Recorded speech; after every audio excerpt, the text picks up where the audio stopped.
Jambo na karibu katika taarifa yetu ya habari za mchana wa leo, ikiwa ni tarehe 3 mwezi wa 8 mwaka 2026, ikiwa ni mara yako ya kwanza kufuatilia habari kupitia Congo Post News. Hakikisha una subscribe, like, comment na kushare, na kwa lugha nyingine tunasema unajiabone na comment vile vile una partage.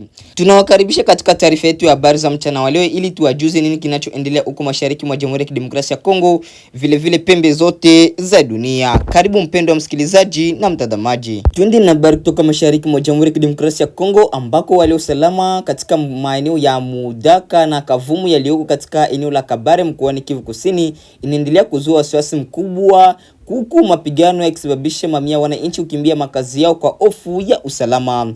Kwa mujibu wa taarifa kutoka eneo hilo, watoto ndio wanaonekana kuwa miongoni mwa waathirika wakubwa wa mgogoro huu.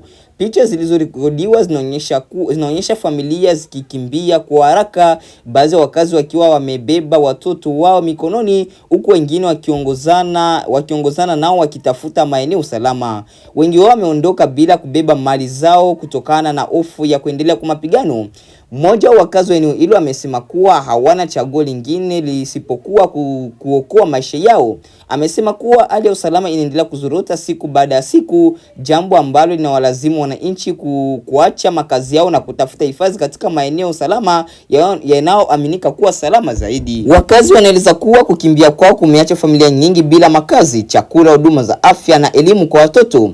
Hali hiyo imeongeza changamoto za kibinadamu, hasa kwa wanawake, watoto na wazee ambao ndio wanaokumbwa zaidi na athari za migogoro ya silaha. Hadi sasa hakuna taarifa rasmi kuhusu idadi ya waliopoteza maisha au kujeruhiwa katika mapigano hayo.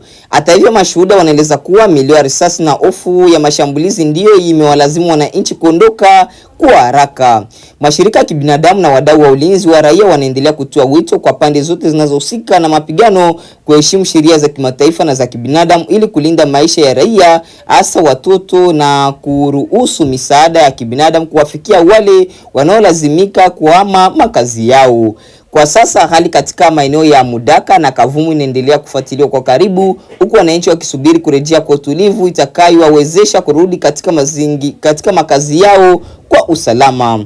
Hiyo ndiyo ilikuwa ripoti yetu ya habari kuhusu hali ya usalama katika eneo la Mudaka na Kavumu, eneo la Kabare mkoani Kivu Kusini. Tuendelee na habari kutoka mashariki mwa Jamhuri ya Kidemokrasia ya Kongo, ambako hali ya wasiwasi inaendelea kutanda katika eneo la Kale mkoani Kivu Kusini kufuatia taarifa kutoka kwa wakazi zinazoeleza madai ya uharibifu mkubwa wa miundombinu ya kilimo na ufugaji ambayo kwa miaka mingi imekuwa mimili ya uchumi ya wananchi wa eneo hilo. Kwa mujibu wa ushuhuda wa wakazi wa eneo hilo, miongoni mwa maeneo yaliyoathirika ni kiwanda cha chai cha Lemera ambacho kilianzishwa katika mwaka wa 1930, yani 1930, na kimekuwa moja miradi muhimu ya uzalishaji wa chai katika mkoa wa Kivu Kusini.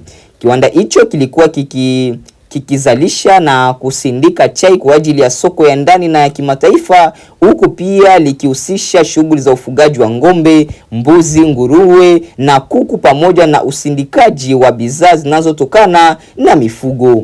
Wakazi wa eneo hilo wanadai kuwa vifaa vya kiwanda hivyo vilivunjwa na kuondolewa, huku mifugo inayomilikiwa na baadhi ya raia ikiwa imechukuliwa na watu wenye silaha wanaoendesha shughuli zao katika eneo hilo. Madai hayo bado hajathibitishwa moja kwa moja, lakini yanazua hofu kubwa miongoni mwa wananchi wanaotegemea sekta ya kilimo na ufugaji kwa maisha yao ya kila siku. Kabla ya kuzorota kwa hali ya usalama, kiwanda cha Lemera kilikuwa chanzo muhimu cha ajira kwa zaidi ya watu 1000, wakiwemo wachumaji wa majani ya chai, wafanyakazi wa mashambani, wataalamu wa kilimo na wahandisi. Wananchi wanaeleza kuwa kupoteza kwa shughuli hizo kunahatarisha maisha ya maelfu ya familia ambazo zimekuwa zikitegemea mapato kutoka kwa uzalishaji huo. Viongozi wa jamii na baadhi ya wanaharakati wa kiraia wanaeleza wasiwasi wao kuhusu athari za kuharibika kwa miundombinu hiyo ya uzalishaji. Wanasema hali hiyo inaweza kuathiri uchumi wa eneo la Kale, kwa muda mrefu na kuongeza changamoto za ajira, usalama wa chakula na maendeleo ya wananchi. Hadi sasa hakuna tamko rasmi iliyothibitisha madai hayo kutoka kwa mamlaka husika na upande unaotuhumiwa. Hata hivyo, wakazi wanaendelea kutoa wito kwa serikali na wadau wa kibinadamu kuchukua hatua za kulinda miundombinu ya uzalishaji, mali za wananchi na kurejesha hali ya usalama ili shughuli za kiuchumi ziweze kuendelea. Kwa sasa macho ya wengi yanaelekezwa Kale, huku wananchi wakitarajia kurejea kwa utulivu na hatua zitakazosaidia kulinda rasilimali zinazochangia maisha ya uchumi za wananchi au za jamii. Tuendelee na habari kutoka mashariki mwa Jamhuri ya Kidemokrasia ya Kongo, ambako msimamizi wa wilaya ya Fizi Kalonji Badibanga Sami amekanusha taarifa zinazosambaa kwenye mitandao ya kijamii zinazodai kuwa waasi wa M23 wameingia katika mji wa Kalembe ambako ni makao makuu ya mkoa wa sekta ya Lulenge mkoani Kivu Kusini. Katika ujumbe alioitoa Jumapili tarehe 2 mwezi huu wa 8, kiongozi huyo amesema taarifa hizo si za kweli na amezitaja kuwa ni habari za uongo zinazolenga kueneza hofu na mgawanyiko miongoni mwa wananchi wa Fizi na maeneo ya jirani.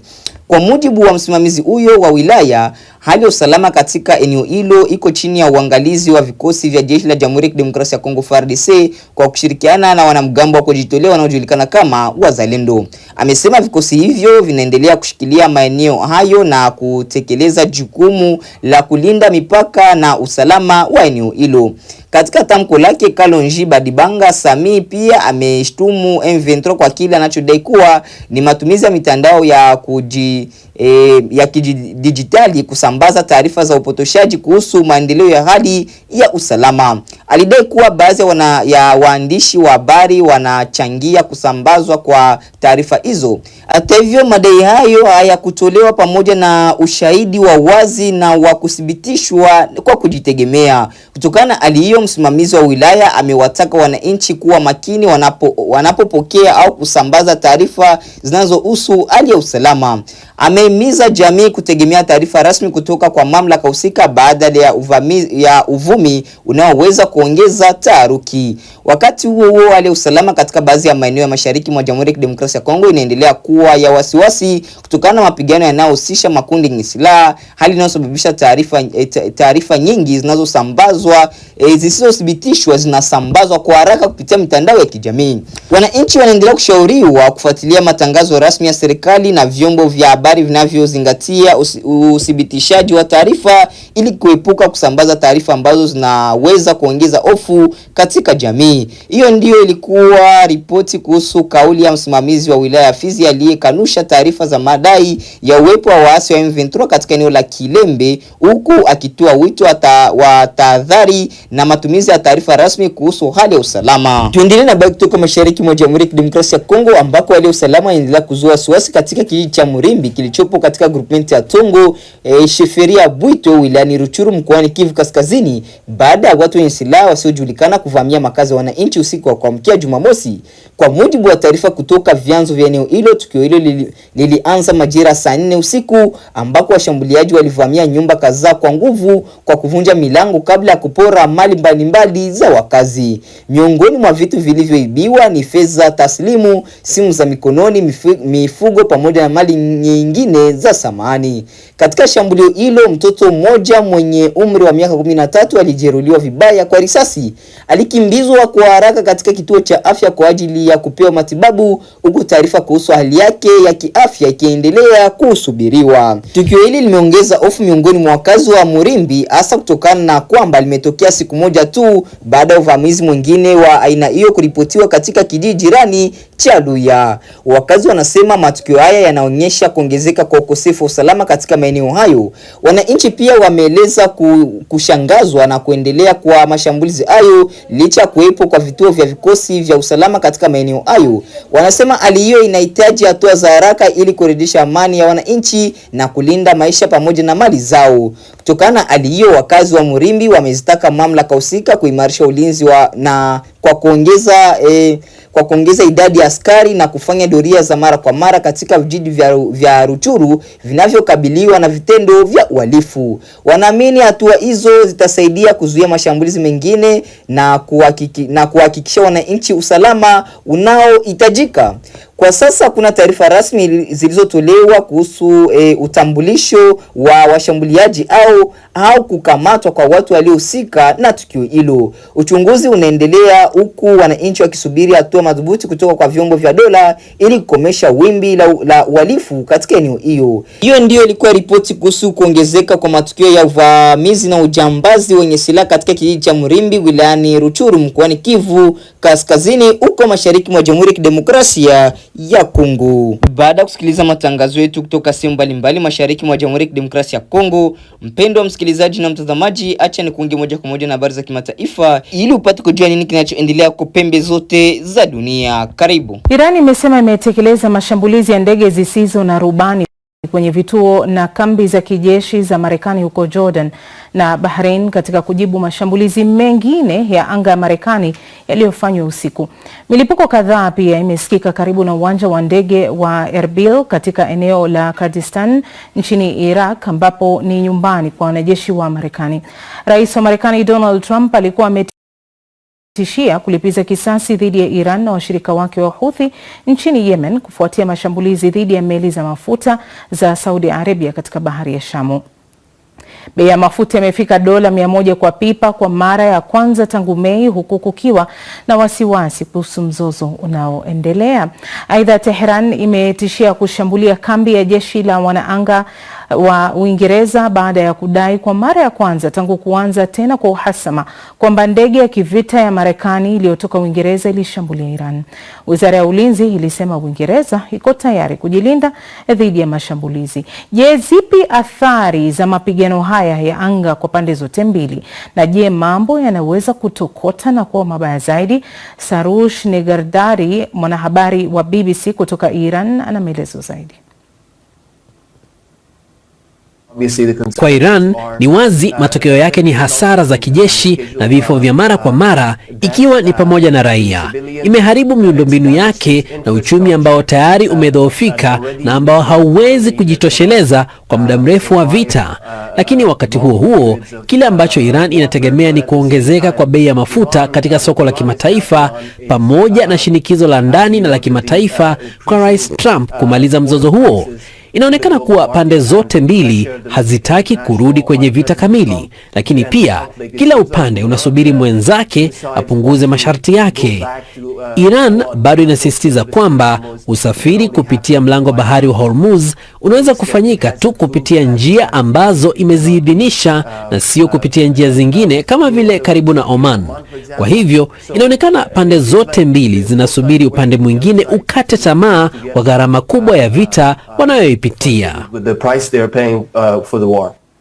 Wadau kutoka sekta za sheria, biashara na uwekezaji na serikali kutoka ndani na nje ya Afrika Mashariki wamekutana Dar es Salaam kwa mkutano wa siku 3 kujadili namna usuluhishi wa migogoro ya kibiashara nje ya mahakama unavyoweza kuimarisha mazingira ya biashara, kuvutia uwekezaji na kusaidia utekelezaji wa miradi mikubwa ya maendeleo. Lakini mfumo huu unafanya kazi vipi? Ili kufahamu zaidi, mwandishi wa BBC Elizabeth Kazibure amezungumza na wakili Aderickson Njunwa, rais wa taasisi ya usuluhishi mbadala Tanzania.